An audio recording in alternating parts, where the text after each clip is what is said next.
2024년 8월 8일 성령 강림절 후 11번째 주 목요일, 거룩한 독서를 위한 성서 읽기. 시편 130편. 환난 때에 주님을 신뢰함. 주님, 내가 깊은 물속에서 주님을 불렀습니다. 주님, 내 소리를 들어주십시오. 나의 애원하는 소리에 귀를 기울여 주십시오. 주님, 주님께서 죄를 지켜보고 계시면 주님 앞에 누가 감히 맞설 수 있겠습니까? 용서는 주님만이 하실 수 있는 것이므로 우리가 주님만을 경외합니다. 내가 주님을 기다린다. 내 영혼이 주님을 기다리며 내가 주님의 말씀만을 바란다. 내 영혼이 주님을 기다림이 파수꾼이 아침을 기다림보다 더 간절하다. 진실로 파수꾼이 아침을 기다림보다 더 간절하다. 이스라엘아, 주님만을 의지하여라. 주님께만 인자하심이 있고 속량하시는 큰 능력은 그에게만 있다. 오직 주님만이 이스라엘을 모든 죄에서 속량하신다. 제1독서 사무엘하 13장. 압살롬을 예루살렘으로 돌아오게 하다. 압살롬은 도망하여 구스랑 암미우스의 아들 달메게로 갔고, 다윗은 죽은 아들 암몬 때문에 슬픈 나날을 보냈다. 압살롬은 도망한 뒤에 그술로 가서 그곳에 3해 동안 머물러 있었다. 그러는 사이에 다윗 왕은 암논을 잃었을 때에 받은 충격도 서서히 가라앉았고, 오히려 압살롬을 보고 싶어 하는 마음이 점점 간절해졌다. 왕의 마음이 압살롬에게로 쏠리는 것을 스루야의 아들 요압이 알았다. 요압이 드고아로 사람을 보내어 거기에서 슬기로운 여인 한 사람을 데리고 와서 부탁하였다. 그대는 초상당한 여인처럼 행동하시오. 몸에는 상복을 입고 머리에는 기름도 바르지 말고 이미 오랫동안 죽은 사람을 애도한 여인처럼 꾸민 다음에 임금님 앞으로 나아가서 내가 일러주는 대로 호소하시오. 요압은 여인에게 할 말을 일러주었다. 드고아에서 온 그 여인은 왕에게로 나아가서 얼굴이 땅에 닿도록 엎드려서 절을 한 뒤에 임금님, 저를 살려주십시오 하고 애원하였다. 왕이 여인에게 무슨 일이냐 하고 물으니 그 여인이 이렇게 하소연하였다. 저는 남편이 죽어서 가련한 과부가 되었습니다.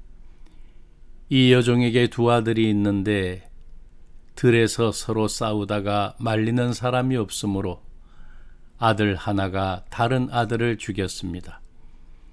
그런데 이제는 온 집안이 들고 일어나서 이 종에게 형제를 때려 죽인 그 아들을 내놓으라고 합니다. 죽은 형제의 원수를 갚고 살인자를 죽여서 상속자마저 없애버리겠다고 합니다. 그들은 저에게 남아있는 불씨마저도 꺼버려서 제 남편이 이 땅에 이름도 자손도 남기지 못하게 하려고 합니다.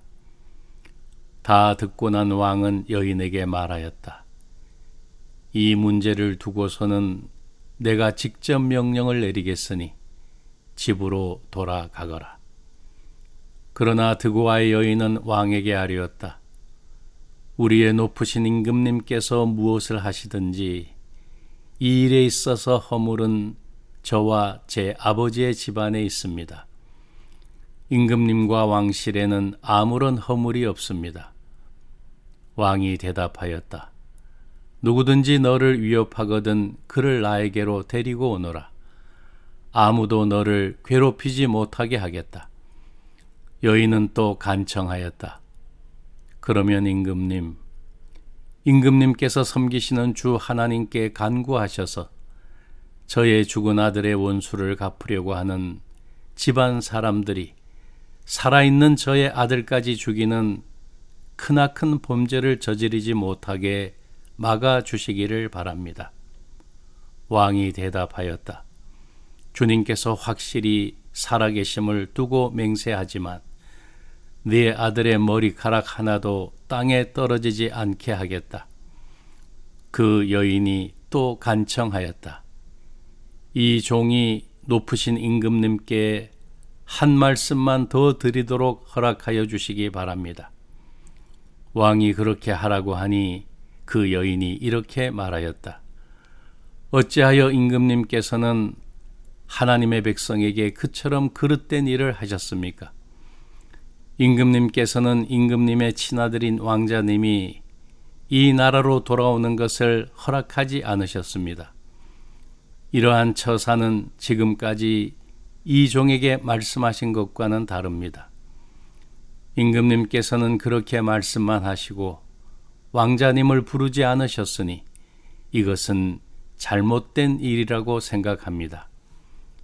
우리는 다 죽습니다. 땅에 쏟으면 다시 담을 수 없는 물과 같습니다. 그러나 하나님은 생명을 빼앗지 않으시고 방책을 베푸셔서 비록 내어 쫓긴 자라 하더라도 어떻게 해서든지 하나님께 버림받은 자가 되지 않게 하십니다. 높으신 임금님, 제가 지금 임금님을 찾아뵙고서 이런 말씀을 드리게 된 까닭은 제가 친척들의 위협을 받으면서 이 문제를 임금님께 아뢰면 임금님께서 제가 간구하는 바를 들어주실 것이라는 확신이 섰기 때문입니다. 저의 집안 사람들이 저와 저의 아들을 죽이려 하고 하나님이 주신 이 땅에서 끊어버리려고 하지만 임금님께서 저의 사정을 들어서 아시면 구원하여 주실 것이라고 생각하였습니다. 이 종은 또 높으신 임금님께서는 말씀으로 저를 안심시켜 주실 것이라고 믿었습니다. 임금님은 바로 하나님의 천사와 같은 분이시니까 저의 호소를 들으시고 선악을 가려내실 것이라고 생각하였습니다. 임금님이 섬기시는 주 하나님께서 늘 임금님과 함께 계시기를 바랍니다. 마침내 왕이 그 여인에게 물었다. 너는 내가 묻는 말을 내 앞에서 조금도 숨기지 말고 대답하여라. 그 여인이 대답하였다. 높으신 임금님의 분부대로 하겠습니다. 왕이 물었다. 너에게 이 모든 일을 시킨 사람은 바로 요압이렸다. 여인이 대답하였다. 높으신 임금님께서 확실히 살아계심을 두고 맹세하지만 높으신 임금님께서 무슨 말씀을 하시면 오른쪽으로든 왼쪽으로든 피할 길이 없습니다. 저에게 이런 일을 시킨 사람은 임금님의 신하 요압입니다. 그가 이 모든 말을 이 종의 입에 담아 주었습니다. 왕자님의 일을 잘 되게 하여 보려고 임금님의 신하 요압이 이런 일을 꾸민 것은 사실입니다. 그러나 임금님께서는 하나님의 천사처럼 슬기로우심으로 일어난 모든 일을 다 아실 줄 압니다. 그러자 왕이 직접 요압에게 명령을 내렸다. 보시오, 내가 장군의 뜻대로 하기로 결심하였으니 가서 그 어린아이 압살롬을 데려오시오. 요압이 얼굴을 땅에 대고 절을 하면서 말하였다. 하나님께서 임금님께 복을 베푸시기를 빕니다. 높으신 임금님이 이 종의 간청을 이렇게 들어주시니 이 종이 임금님의 총애를 입은 줄을 오늘에야 알았습니다. 그리고는 요압이 일어나 그술로 가서 압살롬을 데리고 예루살렘으로 왔다. 그러나 왕의 지시는 단호하였다. 그를 집으로 돌아가게 하여라.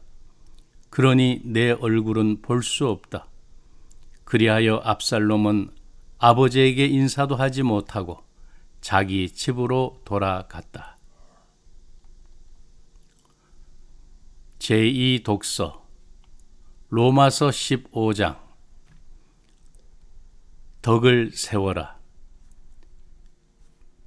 믿음이 강한 우리는 믿음이 약한 사람들의 약점을 돌보아 주어야 합니다. 우리는 자기에게 좋을 대로만 해서는 안 됩니다. 우리는 저마다 자기 이웃의 마음에 들게 행동하면서 유익을 주고 덕을 세워야 합니다. 그리스도께서도 자기에게 좋을 대로만 하지 않으셨습니다. 성경에 기록하기를 주님을 비방하는 자들의 비방이 내게 떨어졌다 한 것과 같습니다. 무엇이든지 전에 기록한 것은 우리에게 교훈을 주려고 한 것이며 성경이 주는 인내와 위로로서 우리로 하여금 소망을 가지게 하려고 한 것입니다. 인내심과 위로를 주시는 하나님께서 여러분이 그리스도 예수를 본받아 같은 생각을 품게 하시고 한 마음과 한 입으로 하나님 곧 우리 주 예수 그리스도의 아버지께 영광을 돌리게 해 주시기를 빕니다. 아멘.